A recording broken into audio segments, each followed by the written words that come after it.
അങ്ങനെ ബാലയ്യയുടെ ഡാക്കു മഹാരാജ് കണ്ടു. ഒറ്റ വാക്കിൽ പറഞ്ഞാൽ ഗംഭീരം. ഒരു പക്ക മാസ് മസാല മൂവി വേണമെന്നുള്ളവർക്ക് ഒരു ഗംഭീര ട്രീറ്റ് തന്നെയാണ് ഡാക്കു മഹാരാജ്. ഒരു ബാലയ്യ പടമായതുകൊണ്ട് പലരും കാണാതെ ഒഴിവാക്കാൻ ചാൻസ് ഉള്ള ഒരു മൂവി ആയതുകൊണ്ടാണ് ഇങ്ങനൊരു വീഡിയോ ചെയ്യുന്നത്. മാസ് എലമെൻസിനോടൊപ്പം സെൻറ്റിമെൻറ്റ്സ് കണക്ഷൻസും നല്ലവണ്ണം ബ്ലെൻഡ് ചെയ്താണ് ഈ മൂവി ഒരുക്കിയിരിക്കുന്നത്. ഈ മൂവിയുടെ നട്ടൽ ഇതിൻ്റെ BGM തന്നെയാണ്. എസ് തമനാണ് ഇതിലെ BGM ഉൾപ്പെടെയുള്ള എല്ലാ സംഗീതവും നിർവഹിച്ചിരിക്കുന്നത്. എന്തിനേറെ പറയുന്നു, ബാലയ്യ തമന് ഒരു പോർഷെ കാർ തന്നെ ഈ ഒരു BGM ചെയ്തതിന് ഗിഫ്റ്റ് കൊടുത്തിരിക്കുകയാണ്. സോ കഥയിലേക്ക് വരുമ്പോൾ സിനിമയുടെ പേരിൽ നിന്ന് തുടങ്ങാം. ഡാക്കു മഹാരാജ്, കൊള്ളക്കാരുടെ രാജാവ് എന്നാണ് അർത്ഥം. ബട്ട് അതും സിനിമയുമായിട്ട് വലിയ ബന്ധമെന്ന് പറയാൻ ഇതിൽ ബാലയ്യയുടെ ലുക്ക് തന്നെയാണ്. ഇനി സിനിമയുടെ ചെറിയൊരു സ്പോയിൽ പോലെയാണ് പറയുന്നത്. ഒരു എഞ്ചിനീയർ വാട്ടർ സ്കാസിറ്റിയുള്ള ഒരു ഗ്രാമത്തിലേക്ക് വരുന്നു. അവിടുത്തെ ഗ്രാമവാസികളെ സഹായിക്കാൻ നോക്കുന്നു. അതിനെതിർത്ത് നിൽക്കുന്ന വില്ലന്മാർ. ഇതൊക്കെ തന്നെയാണ് ഒരു basic mass masala movie plot തന്നെയാണ് ഈ സിനിമയ്ക്കുള്ളത്. പക്ഷേ ഇതിനെ എൻഗേജിങ് ആക്കുന്നത് ഈ സിനിമയുടെ ഫിലിം മേക്കിംഗ് സ്റ്റൈൽ തന്നെയാണ്.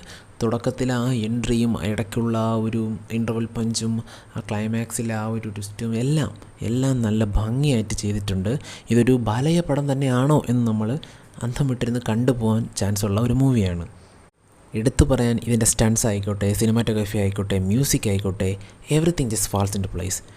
നിങ്ങൾക്കിപ്പോൾ തോന്നുന്നുണ്ടാവും ഇത്രയൊക്കെ ബിൽഡപ്പ് വേണമോ എന്ന്. പക്ഷേ ഇങ്ങേരുടെ മറ്റ് സിനിമ കണ്ട പ്രേക്ഷകൻ എന്ന നിലയിൽ this is A must watch. പിന്നെ ഈ സിനിമയുടെ ഒരുപാട് റോസ്റ്റിംഗ് ഒക്കെ ഇപ്പോൾ വരുന്നെന്ന് തോന്നുന്നു. മറ്റേ റീലോഡ് റോസ്റ്റൊക്കെ ഒരു റോസ്റ്റ് ഇട്ടൊക്കെ ഞാൻ കണ്ടായിരുന്നു. പക്ഷേ അതിൻ്റെ കമൻറ്റ്സ് കണ്ടാൽ നിങ്ങൾക്ക് അറിയാം അത്രയൊക്കെ റോസ്റ്റ് ചെയ്യാൻ മാത്രം ഒന്നുമില്ല. എന്തോ ബാലയ്യയുടെ വിരോധമുള്ള പോലെയൊക്കെയാണ് റോസ്റ്റ് ചെയ്യുന്നത്. എല്ലാ സിനിമയും പോലെ അല്ല കേട്ടോ ഇത്. നിങ്ങൾക്കിത് കാണാം, നിങ്ങൾക്ക് ഇഷ്ടപ്പെടാൻ ചാൻസ് ഉണ്ട്.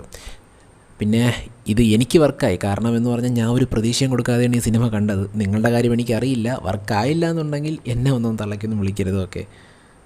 സോ ഇതൊരു സജഷൻ വീഡിയോ ആണ്. നിങ്ങൾക്ക് കാണണമെങ്കിൽ കാണാം, വേണ്ടെങ്കിൽ കാണണ്ട. പക്ഷേ എൻ്റെ റെക്കമെൻഡേഷൻ കാണുക, കണ്ടു നോക്കുക, എന്താ ഇഷ്ടം വരിക. പിന്നെ ഇങ്ങയുടെ പേഴ്സണൽ ലൈഫും സിനിമയായിട്ട് നമ്മൾ ഒരിക്കലും കൂട്ടിക്കൊടുക്കേണ്ട ആവശ്യമില്ല. റിയൽ ലൈഫിൽ അദ്ദേഹം എങ്ങനെ ആയിക്കോട്ടെ നമ്മൾ മൈൻഡ് ചെയ്യേണ്ട. സിനിമ ജസ്റ്റ് എൻജോയ് ചെയ്യുക, അത്രയേ ഉള്ളൂ. ഓക്കെ. നിങ്ങൾ ഈ സിനിമ കണ്ട ആളാണെങ്കിൽ നിങ്ങളുടെ അഭിപ്രായം കമൻറ്റ് ചെയ്യുക. വീഡിയോ ഇഷ്ടമായാൽ ഒന്ന് സബ്സ്ക്രൈബ് ചെയ്യുക. Thanks for watching.